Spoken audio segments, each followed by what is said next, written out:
نحمده ونستعينه ونستغفره ونعوذ بالله من شرور أنفسنا ومن سيئات أعمالنا من يهده الله فلا مضل له ومن يضلل فلا هادي له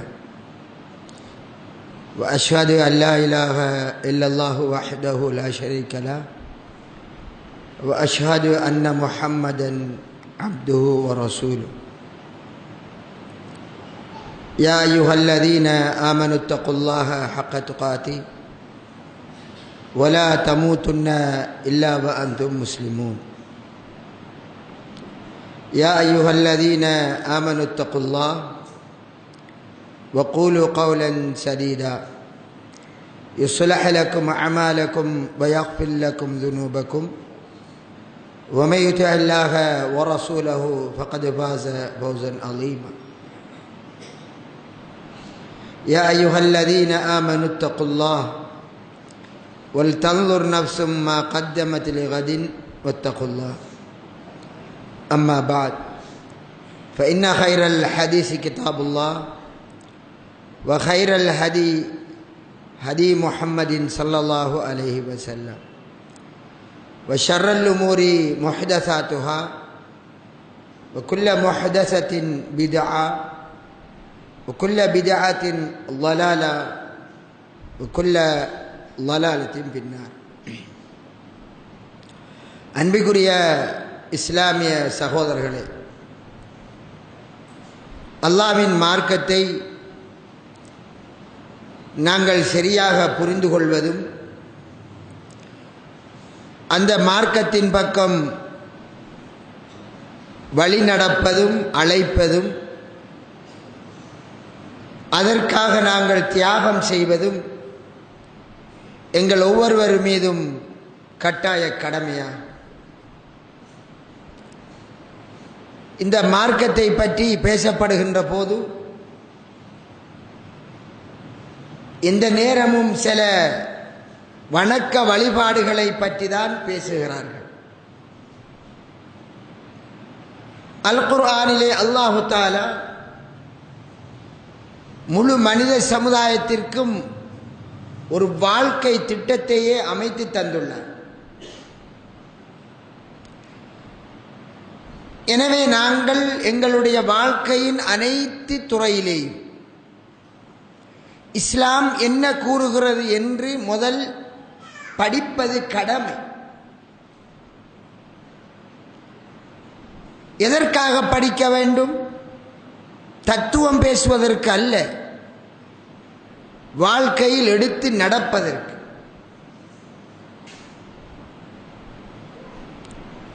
நாங்கள் படிக்காததால் இஸ்லாம் தெரியாது, எங்களுக்கு அதை பற்றிய அறிவு இல்லாததால் எங்களுடைய வழக்கில் உள்ளதையே நாங்கள் மார்க்கம் என்று நினைத்து செய்து வருகிறோம். எல்லா துறையிலேயும், வியாபாரமாக இருக்கலாம், குடும்ப வாழ்க்கையாக இருக்கலாம், இன்னும் எத்தனையோ வணக்க விடயங்கள் கூட அதை படிக்காததால் ஊர் மரபை நாங்கள் மார்க்கம் என்று நினைத்து வருகின்றோம். அன்பிற்குரிய சகோதரர்களே, அண்மை காலமாக இலங்கையிலும் ஒரு பெரியதொரு பிரச்சனை. சில முஸ்லிம் பெண்கள் இஸ்லாமிய தனியார் சட்டத்தை மாற்றி அமைக்க வேண்டும், அதில் சில விடயத்தை மாற்றி அமைக்க வேண்டும் என்று கூட்டம் நடத்துகிறார்கள். இந்த நாட்டிலே ஆட்சி செய்து இந்த நாட்டை இலங்கை மக்களுக்கு கொடுத்து சென்ற பிரிட்டிஷ்காரர்கள் முஸ்லிம்களுக்கென்று சில விடயங்களில் தனியான சட்டத்தை வகுத்து தந்து சென்றுள்ளார்கள். எந்த மாதிரி? திருமணத்தோடு சம்பந்தப்பட்ட விடயங்கள், அதை முஸ்லிம்கள் அவர்களுடைய மார்க்கத்தின்படி செய்து கொள்ளலாம். சொத்துகளோடு சம்பந்தப்பட்ட விடயங்கள். ஒரு தகப்பனின் சொத்து பிள்ளைகள் எப்படி அனுபவிப்பது, இதில் இஸ்லாமிய சட்டப்படி முஸ்லிம்கள் தங்களுக்கிடையில் சொத்துக்களை பிரித்துக் கொள்ளலாம். இது முஸ்லிம்கள் தனியார் சட்டம் என்று தனி சட்டமாக இருக்கிறது. அதனால்தான் எங்களுடைய குடும்ப பிரச்சனை ஒன்று வந்தால் அதற்கென்று தனியான கோடு இருக்கிறது, காவி கோடு. ஆனால் மற்ற சமுதாயத்திற்கு அப்படி கிடையாது. அதே மாதிரி சொத்து பிரச்சனையா குர்ஆனுடைய சட்டத்திற்கு மாற்றமாக சொத்து பிரிக்கப்படுகிறது என்றால் ஒரு குடும்பத்தில் நான் இஸ்லாமிய சட்டத்தின்படி என் சொத்தை தர வேண்டும் என்று நான் அதற்காக கோர்ட்டிலே வழக்கு தொடுக்கலாம். அதன் அடிப்படையில் என் சொத்து திருப்பி தரப்படும். அதிலே அவர்கள் பொது சட்டத்தை கவனிக்க மாட்டார்கள். பொதுவாக மற்ற மக்களுக்குரிய சட்டத்தை இங்கே பார்க்க மாட்டார்கள். நமது குர்ஆன் என்ன சொல்கிறதோ அதன்படி தீர்ப்பு வரும். அந்த அளவிற்கு இந்த நாட்டின் சட்டம் இருக்கிறது. அதை அவர்கள் தலையிட மாட்டார்கள். நாங்கள் பௌத்தர்கள் அல்லது நாங்கள் வெள்ளைக்காரர்களிடமிருந்து சட்டம் எடுத்தவர்கள் அல்லது நாங்கள் இந்துக்கள், எங்களுடைய முறைப்படிதான் நீங்கள் உங்களுடைய இந்த விடயங்களை ஆக்கிக்கொள்ள வேண்டும் என்று சண்டை பிடிக்க மாட்டார்கள். அது இலங்கை அரசியல் யாப்பில் எழுதப்பட்டது. இதில் இன்னொரு விடயம் என்னவென்றால், இந்த இஸ்லாமிய சட்டங்களை எங்களுடைய முஸ்லிம் சமுதாயம் சரியாக செய்யாததாலும் அதை பற்றி அறிவு இல்லாததாலும் வழக்கிலே இருக்கக்கூடிய பல விடயங்களை இஸ்லாம் என்று எங்களுடைய மக்கள் எண்ணிக்கொள்கிறார்கள், முஸ்லிம்கள். அதனால் இந்த சட்டங்களை மாற்றி அமைக்க வேண்டும். உதாரணமாக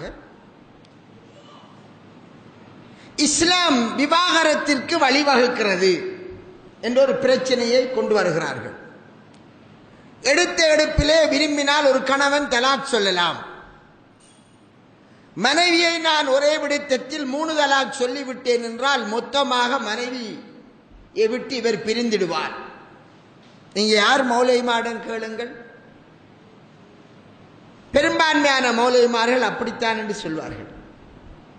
அந்த அடிப்படையில் தான் காவி கோடுகளிலேயே நடக்கிறது. அப்படி ரசூலுல்லாஹ் சொன்ன மார்க்கத்தில் இருக்கிறதா, குர்ஆனில் இருக்கிறதா? இல்லை. ஹதீஸில் இருக்கிறதா? இல்லை. பிற்காலத்தில் முஸ்லிம்களுக்கிடையில் வந்தது. என் மனைவியை நான் 1000 தரம் தலாக் சொல்லிவிட்டேன் என்று ஒருவர் சொல்வதால் அது 1000ஆகவும் மாட்டாது, 3ஆகவும் ஆகாது. அது ஒன்றுதான். குர்ஆனுடைய இந்த விவாகரத்து சட்டத்தை முஸ்லிம்கள் சரியாக அறியாததால் செய்யாததால் அந்நியர்கள் மட்டுமல்ல, இன்றைய முஸ்லிம் பெண்களே இஸ்லாத்துக்கு எதிராக குரல் கொடுக்கிறார்கள். அவர்கள் இஸ்லாத்துக்கு எதிரிகள் அல்ல, அறியாததால் இது பிழையாக இருக்குமோ என்று. அதனால் அவர்கள் இஸ்லாத்தின் விரோதிகளாக மாறிவிடுகிறார்கள். ஏன்? இதுதான் இஸ்லாம் என்று அவர்கள் அறிந்து இது நமது வாழ்க்கைக்கு சிக்கல் என்று இஸ்லாம் அது பிழையாக வழிபடுக்க நினைத்தால் அது குஃப்ராகிவிடும். இப்போது இது சமகால ஒரு பிரச்சனை. சிலருக்கு அது தெரியாது, அதிகமானவர்களுக்கு. இந்தியாவிலே பாரிய பிரச்சனையாக போகிறது. இலங்கையில் அந்த பிரச்சனை வலுப்பெற்று வருகிறது. சில முஸ்லிம் லோயர்கள் கூட பெண்கள் களமிறங்குகிறார்கள். அவருடைய அறியாமை. அன்பிற்குரிய சகோதரர்களே, இஸ்லாம் விவாகரத்துக்கு வழிவகுக்கவில்லை அறவே. இயலாத வாழ்க்கை என்றால் தான் விவாகரத்துக்கு வழிகாட்டுகிறது. நாம் புகாரி முஸ்லிமில் வரக்கூடிய ஒரு ஹதீஸை காணலாம். ஷைத்தான் என்ன செய்கிறான்? இப்லீஸ் அவனுடைய படைகளை அழைப்பார், அழைத்து விசாரிப்பார். இன்றைக்கு நீ என்ன செய்தாய், இன்றைக்கு நீ என்ன செய்தாய். ஒவ்வொருவரிடமும் நீ என்ன செய்தாய் என்று கேட்கிற போது ஒவ்வொருவர் ஒவ்வொன்றை செய்வார்கள், சொல்வார்கள். நான் இன்றைக்கு இப்படி செய்தேன், இப்படி செய்தேன், இப்படி செய்தேன். அவர்கள் குட்டி ஷைத்தான்கள் அன்றைய பொழுதில் தாங்கள் செய்த அட்டகாசங்களை எடுத்து சொல்வார்கள். அவர்கள் அதற்கென்றுள்ளவர்கள் தானே. அதில் ஒருவர் சொல்வார், நான் ஒரு கணவன் மனைவி கடையில் பிரிவினை ஏற்படுத்தி விட்டேன். இப்படி சொல்லக்கூடியவர் தான் இபிலிஸிடத்தில் ரொம்ப நேசத்துக்குரியவர். யார் சொல்கிறார்கள்? ரசூலுல்லாஹ். அப்ப அவரை கிட்ட கூட்டி எடுத்துக்குவான். பெரியவன் இபிலிஸ் ஒரு புருஷன் பொண்டாட்டிய பிரிச்சு வைக்கிறவர்களை மிக நெருக்கமானவராக எடுத்துக்கொள்கிறான். அப்ப ஒரு புருஷன் பொஞ்சாதியை பிரிப்பதற்கான வழிவகுப்பதை அல்லாஹ் விரும்பவில்லை, ரசூலுல்லாஹ் விரும்பவில்லை. அதை தூண்டுவது யார்? இப்லீஸ், ஷைத்தான். அவர்களுக்கு விருப்பமான காரியம், ரொம்ப விருப்பமான காரியம். இப்லீஸ் விரும்பக்கூடிய காரியத்தை அல்லாஹ் விரும்புவானா? அல்லாஹ் அதை வெறுக்கிறான். அதனால் தான் இஸ்லாம் எங்கேயோ இரண்டு பகுதியில் இருந்து ஒன்று சேர்ந்த கணவன் மனைவி இவர்களுக்கிடையில் பிரிவு வரக்கூடாது என்பதற்காக இரண்டு பேரும் இரண்டு பண்பு கொண்டவர்கள், இரண்டு ஜீன், இரண்டு சுபாவம், இரண்டு விதமான அடிப்படை குணாதிசயம், சூழல். நீ எப்படி இருந்தாலும் ரெண்டு பேரும் சேர்ந்து வாழணும் அல்லவா? அதனால் இஸ்லாம் அழகான அறிவுரைகளை சொல்லி தருகிறது. முதலாவது குடும்ப வாழ்க்கை ஒன்று தொடங்குகிறதா? குர்ஆன் என்ன சொல்லுகிறது? ஒரு ஆணுக்கும் பெண்ணுக்கும் ஃபலுபர் பிதாத்தி, ஹதீஸ் சொல்கிறது ஃபலுபர் பிதாத்தி தீன், தீன் உள்ளவளை முடித்து வெற்றி பெற்றுக்கொள். தீன் உள்ளவள், மார்க்கப்படி நடக்கக்கூடியவளை திருமணம் செய்து வெற்றி பெற்றுக்கொள். அது ஆணின் தான் யாரை தேடணும்? மார்க்கமுள்ள பெண்ணை தேடணும். பெண்ணின் தான் மார்க்கமுள்ள ஆணை தேடணும். இன்று அப்படியா தேடுகிறார்கள்? மார்க்கம் என்றால் என்ன? அல்லாஹ்வுடைய கட்டளைக்கு கட்டுப்படுவோம் என்ற கொள்கையுள்ள மனைவியை, கணவனை இருதரப்பும் தேட வேண்டும்.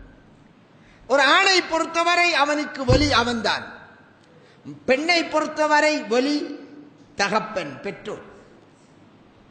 அப்ப பெற்றோர் என்ன செய்ய வேண்டும்? அல்லாஹ்வுக்கு பொருத்தமான ஒரு வாழ்க்கை வேண்டுமென்றால் என்ன செய்ய வேண்டும்? தன் பிள்ளைக்கு பார்க்கக்கூடிய மாப்பிள்ளை என்ன படிப்பு, எவ்வளவு வருமானம், என்ன குடும்பம், இது பார்க்கிறது இரண்டாம் கட்டம். முதல் பார்க்க வேண்டியது ஒரு சாலிஹான, நல்ல குணமான, அல்லாஹ்வுக்கு பயந்த ஒரு மாப்பிள்ளை. அதை பார்க்கணும். அவன்தான் அல்லாஹ்வுடைய கட்டளையின்படி வாழ்க்கையை தொடங்குவான். அவளும் அல்லாஹ்வின் கட்டளைப்படி வாழ்க்கையை தொடங்குவான்.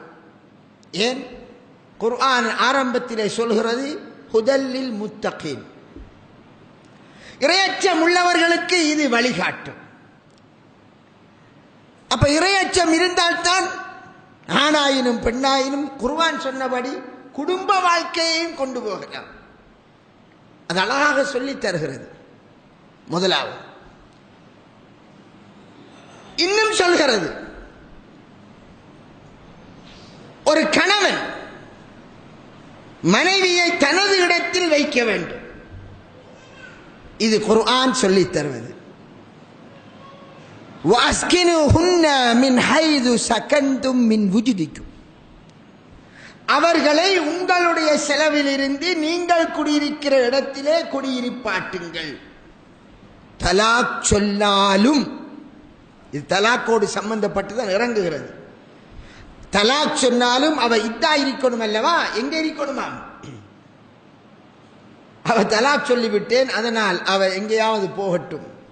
இல்ல, 3 தலாக்கு முடியும் வரை உனக்குத்தான் அவளிலே உரிமை இருக்கிறது, அல்லது இத்தா முடியும் வரை உனக்கு உரிமை இருக்கிறது. ஆனால் நீ அவளை வெளியிலே உடையலாது. அதனால் வாழ்க்கையில் மனைவியினுடைய விடயத்தில் எல்லாமே கணவன் தான் பொறுப்பு. வபிமா அன்ஃபகு மின் அம்வாலிஹிம், எவ்வளவு அழகாக அல்லாஹ் சொல்கிறான். ஆண்கள் அவர்களுடைய செலவிலே மனைவியர்களுக்கு செலவழிக்கணும். அது என்ன என்றாலும் சரிதான். உணவு, உடை, இருப்பிடம்.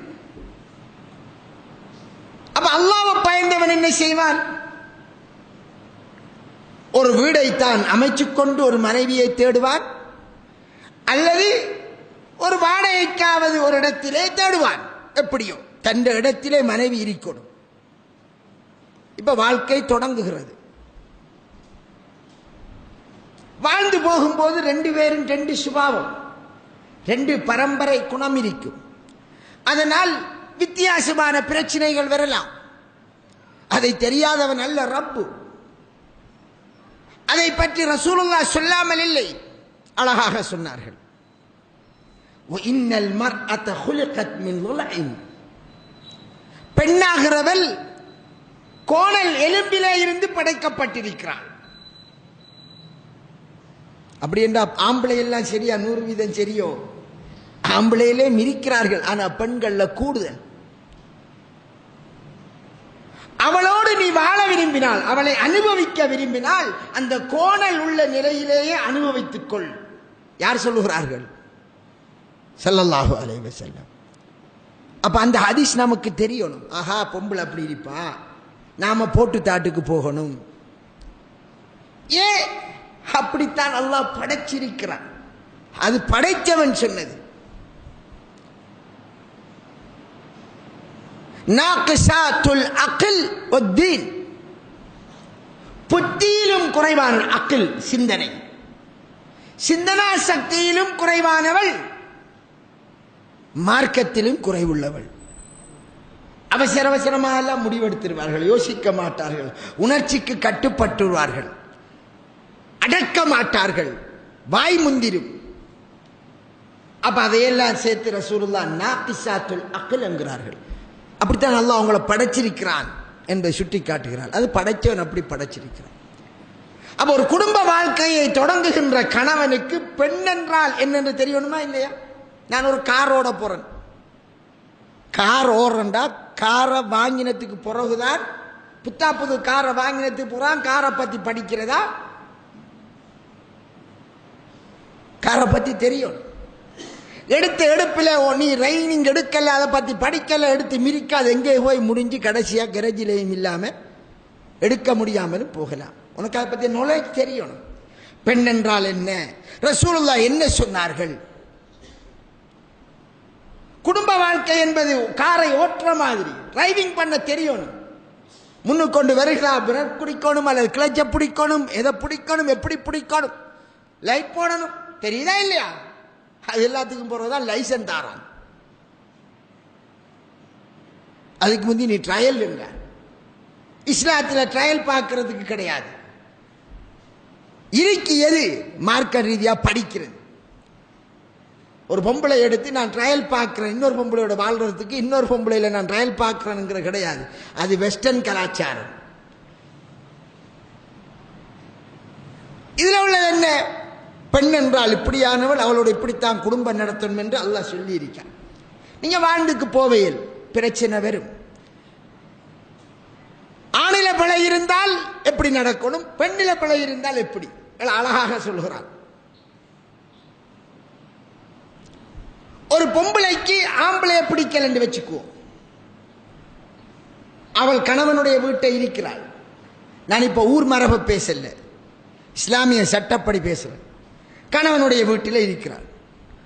கணவன் அவளுக்கு செலுத்த வேண்டிய கடமைகளை செய்யல. அது என்னவாவது இருக்கலாம், சிலது சொல்ல முடியாததாக இருக்கலாம். அப்படியா நிலையில ரசூலுல்லாஹ் இடத்தில் ஒரு பெண் வருகிறார். அல்லாஹ்வின் தூதரே, இன்னார் நல்லவர், குணத்தால் நல்லவர், மார்க்கத்தால் நல்லவர், ஆனால் நான் அவரோடு வாழ்ந்தால் குஃபுரில் ஆயிருவேனோ என்று பயிறுகிறேன். அவர் சொன்ன வார்த்தை குஃபுர், குஃபுரை பயிறுகிறேன். அப்ப ரொம்ப பிழையில் முடிஞ்சிடலாம். இதே ஒன்று அவ மறைமுகமாக சுட்டி காட்டுகிறார்கள். அப்போ ஒரு பெண் நசிக்கப்படுகிறாள். ரசூலுல்லாஹ் அதை விரும்பல. துருவி துருவி ஆராய்ச்சி செய்யவும் இல்லை. பெம்பிளை சைட்டில் ஆராயக்கூடாது. இன்னைக்கு காலிக்கோட்டில் தேவையில்லாமலாம் விசாரிச்சாங்க என்றால் சிலது விசாரிக்க இயலாது. அவள் மறைக்கக்கூடியது 1000 இருக்கலாம். நபியை விட பெரிய காவலியா இருக்காரா? நபி எப்படி குடும்பங்களை டீல் பண்ணினாங்கிறது ஒரு பிரச்சனைக்கு தீர்வை தேடுறவருக்கு அந்த அறிவு இருக்கணும். முன்னுக்கு வாங்க.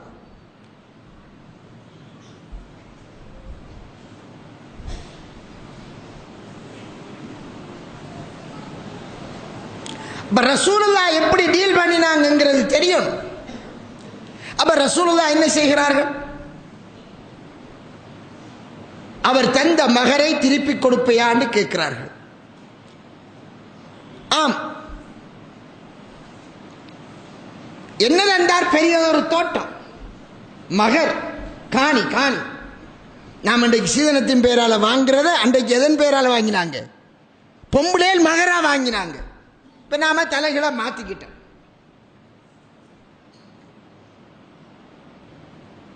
அவன் மகரை திருப்பி கொடுக்கிறார். ரசூலுல்லாஹ் வாழ்க்கையை பிரிச்சுடுறாங்க. நீ சந்தோஷமா போகலாம். உனக்கு வாழ விருப்பம் இல்லையா? அவர் சம்திங் ராங். வாழ்ந்தால் உன்னுடைய நிலைப்பாடு பாவத்தில் முடியும் என்று கருதினால் அவன் சொல்வது என்ன? நல்லவன், குணத்தால் நல்லவர், மார்க்கத்தால் நல்லவர், ஆனால் நான் இவரோடு வாழ்ந்தால் நான் குஃபுரை பயிறுகிறேன், இதைவிட பெரியதொரு பாவத்துக்குள் ஆளாவன் என்று பயிறுகிறேன். சிலவேளை அவர் தாம்பத்திய விடயத்தில் பொடுபோக்குள்ளவர் அளிப்பார். சில பக்தி மாணிக்கார்கள் எல்லாத்திலையும் சரி பெண்ணுக்குரிய அடுத்த சைட்டை யோசிக்க மாட்டார்கள். அது முட்டாள்தனம். ரசூலுல்லாஹ் எல்லாம் விசாரிக்கல. அந்த பெண்ணுடைய வார்த்தையிலிருந்து விளங்கிக் கொண்டார்கள். மார்க்கத்திலேயும் குணத்திலேயும் நல்லவர், இவரோட வாழ்ந்தா குபுரு வரும் என்றால் என்னையோ பெரிய ரோங் இருக்குது. பிரிச்சுட்டார்கள். பொம்பளையை நசிக்க கூடாது. அவர் விரும்பலாம், அவருக்கு அந்த பெண் தான் தேவைப்படலாம், அவளோட வாழ போறனுங்களாம். ஒரு பெண்ணை நசுக்கி வாழக்கூடாது. அப்ப அடுத்த யாருடைய சுதந்திரம் கொடுபாடுது? யாருக்கு உரிமை கொடுபாடுது? பெண்ணுக்கு.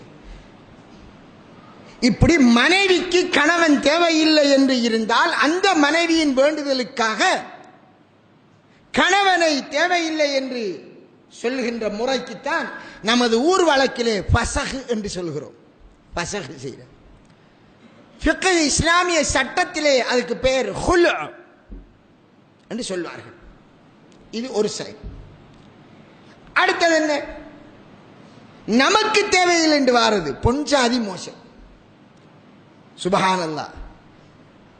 பொஞ்சாதி மோசம் என்றால் நீ விரும்பினா தலாக் என்று அல்லாஹ் சொல்லனா? கிடையாது.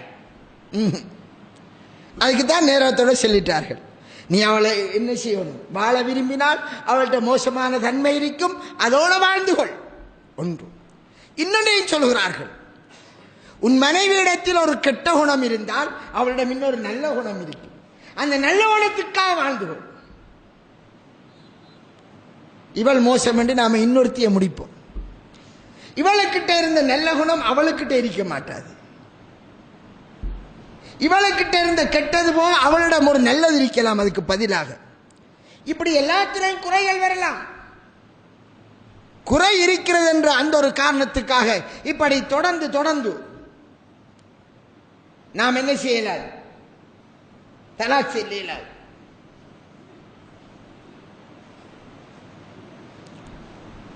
அப்படி ரசூலுல்லாஹ் அறிவுரை போகிறார்கள். சரி, பிரச்சனையா இருக்கு, இப்ப என்ன செய்யணும்? அல்லாஹ் தொடங்குகிறான். முதல் கட்டம், அழகாக நல்லுபதேசம் செய்யுங்கள். பொன்சாதி பிள்ளையா நல்லுபதேசம் செய்யணும். அது நல்லுபதேசம் என்ன? பத்துடி வாய மடச்சி உனக்கு சின்ன விலங்குகள் அடி, இப்படியா? இதா நல்லுபதேசம்? அல்லாஹ்வை பற்றி ஆகிரத்தை பற்றி சொல்லணும். அல்லாஹ்வை பயந்து கொள் என்று சொல்லணும். நல்ல உபதேசம் என்றால் முதலாவது குர்ஆனிலே இருக்கிறது, இரண்டாவது ஹதீஸிலே இருக்கிறது. அழகான முறையிலே அல்லாஹ் ஆகிரத்தை வைத்து வாழ்வதுதான் இந்த வாழ்க்கை. எனவே மறுமையை, நரகத்தை, சொர்க்கத்தை எடுத்து சொல்லி புத்தி சொல்லணும் பொன்சாதிக்கு. நான் புருஷன், நான் செய்யறதான் என்று சொல்லி அடக்கி ஆள்றது அல்ல. நம்மளுக்கு இப்படி கடமை என்ன? நல்ல உபதேசம் செய்ய அல்லாஹ் அழகாக உபதேசம் செய்யுங்கள். நம்ம எத்தனை கணவன்மார் மனைவிக்கு அல்லாஹ் ஆகிரத்தை வைத்து பேசுவார்கள். கொஞ்சம் பிழை என்றால் கை நீளும், முதல் அடி உத இடி, தும்பு கட்டு எடுப்பார், அடி வார்த்தாடி எடுப்பார். இது நல்ல உபதேசமா? இப்படியாக இவள் செல்லுக்கால் என்பதற்காக அடித்தால் இதுக்கு இஸ்லாம் குற்றவாளியா? இது யாருடைய பிழை? இது இஸ்லாம் சொல்லித் தரவில்லை, அவர்கள் கையில் எடுத்துக்கொண்டது. நம்முடைய பிள்ளைக்கு நாம பிடிச்சி கொடுத்த மாப்பிள்ளை அப்படி ஜொப்புக்காக முடிச்சு கொடுத்திருப்போம், காசுக்காக முடிச்சு கொடுத்திருப்போம். அல்லாஹ்வை பயந்தவன் என்று முடிச்சு கொடுக்கமா? இல்லை, அல்லாஹ்வை பயந்தவன் தான் தற்செயலாக பொம்பளைக்கு ஏசிட்டா கூட சாரி என்ன மன்னிச்சுக்கோ, அல்லாஹ்வுக்கா என்ன மன்னிச்சுக்கோ, கையை நீட்டிட்டால் மன்னிப்பு கேட்டே தீருவான், நான் பிழை செஞ்சிட்டேன், அல்லாஹ் கிட்ட தப்பணும். சும்மா போற நாய்க்கு கல்லறிஞ்சாலே மறுமையில நாய் வந்து நிற்கும் மஹ்ஷர் மைதானத்தில். ஒரு பூனையால் ஒரு வணக்கவாளி நரகம் போனார் என்று ஹதீஸை ரசூலுல்லாஹ் சொன்னாங்களா இல்லையா? பூனைக்கு அநியாயம் செய்யலாம், நாய்க்கு அநியாயம் செய்யலாம், என்னை நம்பி வந்த மனைவிக்கு அநியாயம் செய்யலாமா? இதை பற்றி அறிவுள்ளவனுக்குத்தான் அல்லாஹ்க்கு பயந்து குடும்பம் நடத்த தெரியும். அப்ப அவன் என்ன செய்வான்? முதலாவது நல்ல உபதேசம் செய்வான்.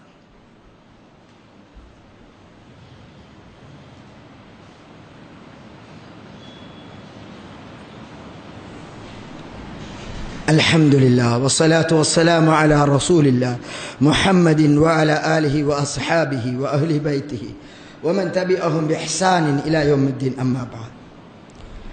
இரண்டாவதாக அவன் என்ன செய்வான்? அதற்கு அவர் திருந்தல்ல. வஹ்ஜுருஹுன்ன ஃபில் மலாஜி, படுக்கையிலே கொஞ்சம் வெறுத்து நடந்து கொள்ளுங்கள், ஒதுக்கி நடந்து கொள்ளுங்கள். என்ற மனைவி என்ற வீட்டிலே இருக்கிறார். அப்ப என்ற வீட்டில் இருக்கிற மனைவியோடு நான் படுக்காமல் வளமையாக ஒன்றாக படுத்தினான், வேறாக படுக்கிற போது அவருக்கு மனசுக்கு சரி சங்கடமாக இருக்கும். ஒரு நாள், 2 நாள், 3 நாள், 4 நாள் போக கஷ்டமாக இருக்கும். அதை பார்த்து சில வேளை மனம் வெந்து கணவனுக்கிட்ட நெருங்கி வந்து மன்னிச்சு கொள்ளுங்க என்று சொல்லலாம். சில பெண்கள் அதுக்கு மடக்க மாட்டார்கள். இவருக்கு விரும்பினா இவர் இருப்பார், நாம் நம்மட வாட்டு கிடப்போம், இதான் நமக்கு சந்தர்ப்பம் என்று போட்டு அப்படி இருப்பார் சில பொம்பளை.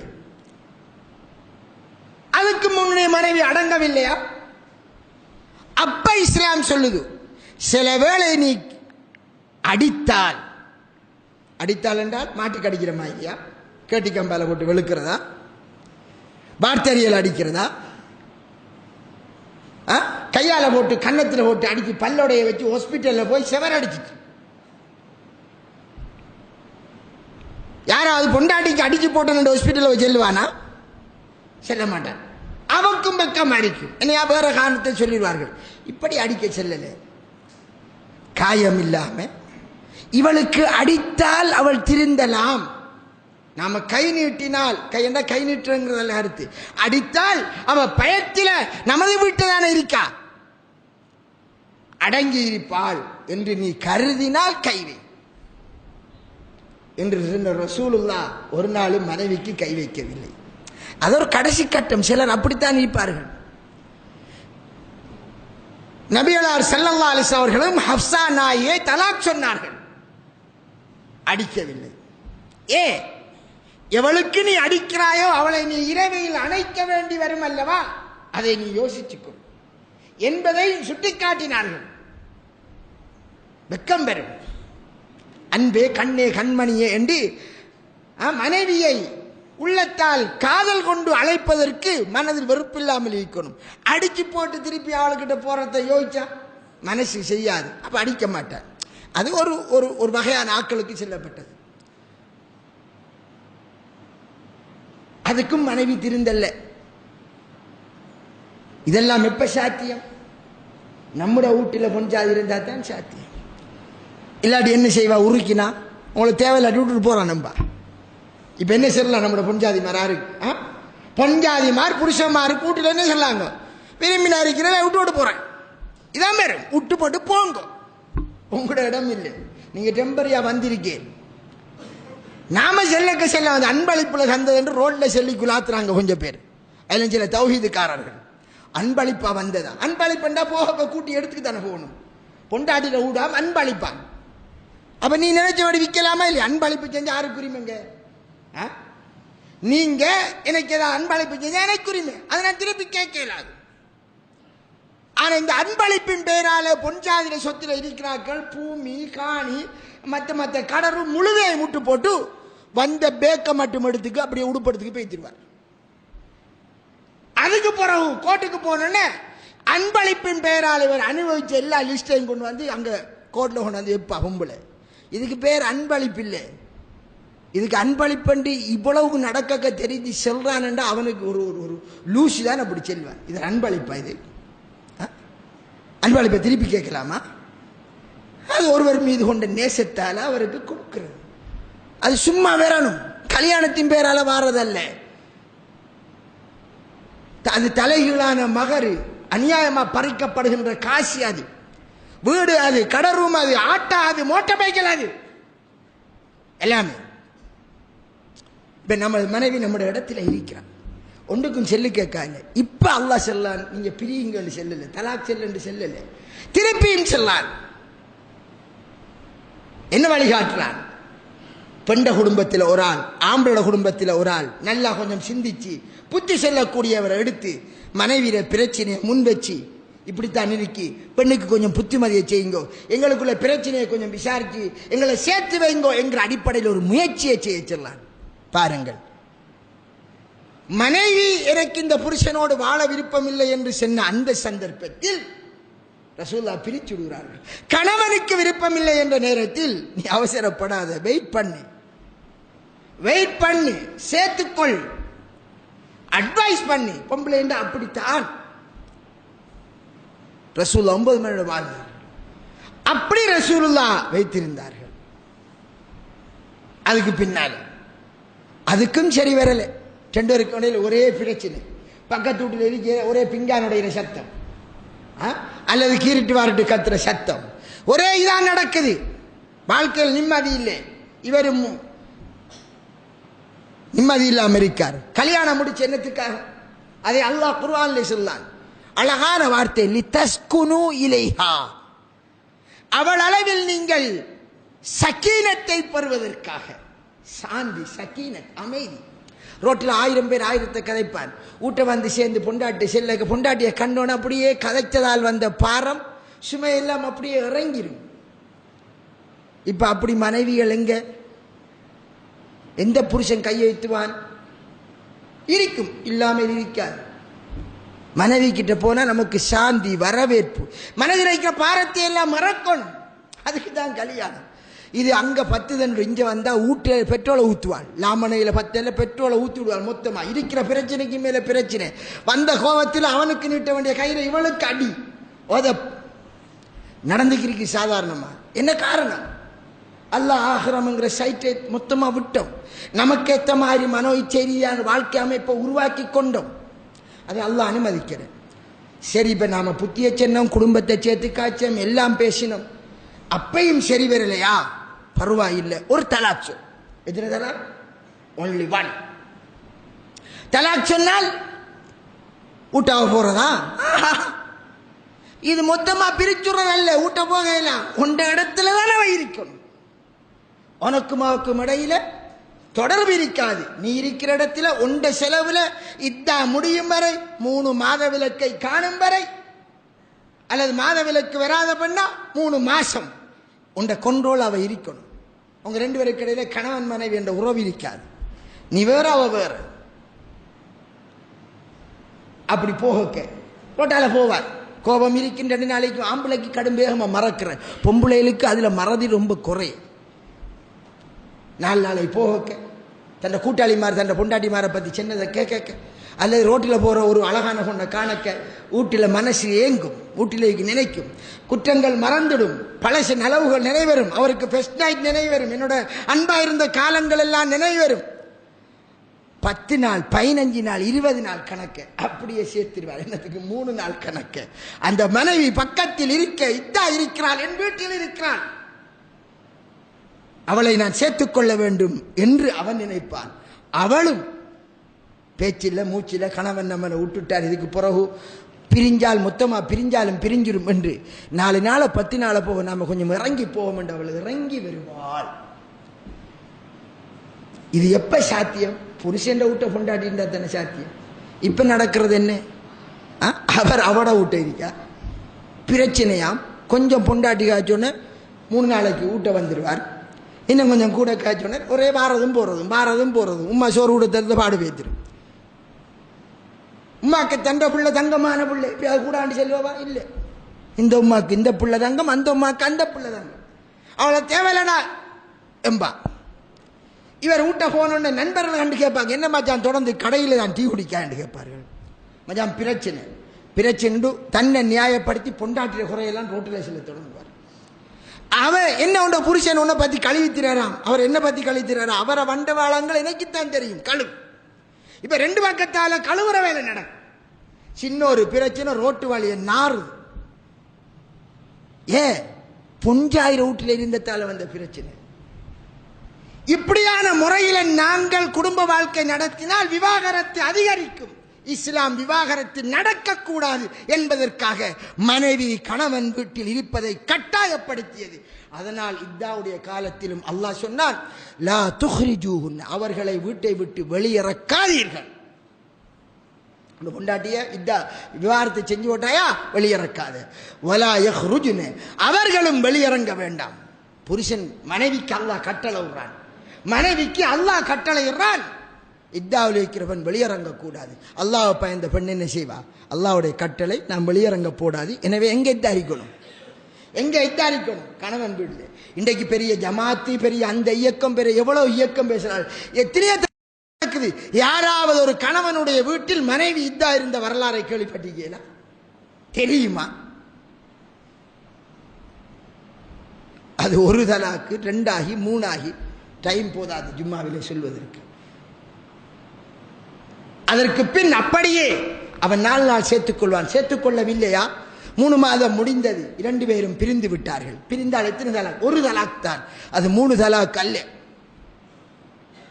இடையில காதியார் கூப்பிடுறது, சேரப்புறையிலான்னு கேட்கிறது இல்லையா? 2ஆவது தலாக் செல்லுங்கிறது, புறவு கூப்பிடுறது, சேரப்புறான்னு கேட்கிறது இல்லையா? 3ஆவது தலாக் என்று சொல்றது அது இஸ்லாம் அல்ல. தலாக்ங்கிறது சேர்ந்து வாழும் போது பிரச்சனை வரும்.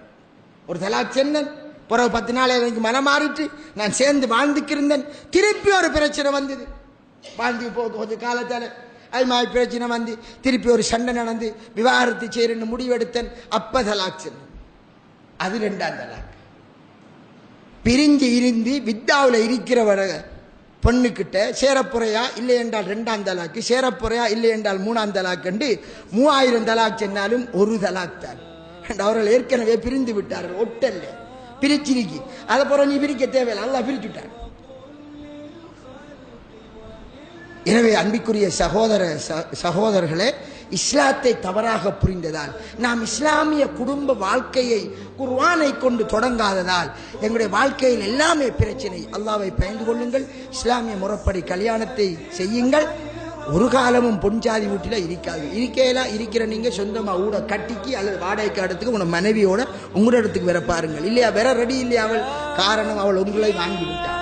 நீங்கள் அல்லாஹ்வுடைய சட்டத்தின் பக்கம் மாறுவதற்கான வழிவகைகள் தேடுங்கள். அல்லாஹ் நம் அனைவருக்கும் இஸ்லாத்தை தெளிவாக புரிந்து நடக்க நல்ல பாலிப்பானாக.